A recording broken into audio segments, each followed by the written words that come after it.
তবে কি আবার সংগঠিত হচ্ছে আওয়ামী লীগ? দলটির নতুন পরিকল্পনা কি? ফেসবুকের মাধ্যমে অবস্থান জানান দেওয়া। সম্প্রতি আমি আওয়ামী লীগ লেখা ফ্রেম আলোচনার ঝড় তুলেছে।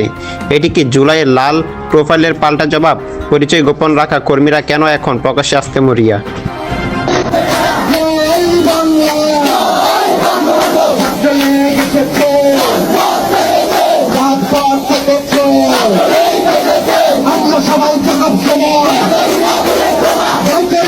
এবার কেন তারা আর কোনো কিছুকে ভয় পাচ্ছে না? তবে কি তারা ক্ষমতায় আসার জন্য সব ধরনের প্ল্যান করে ফেলেছে? এমনটা হলে বিএনপির কপালে বড় বিপদ।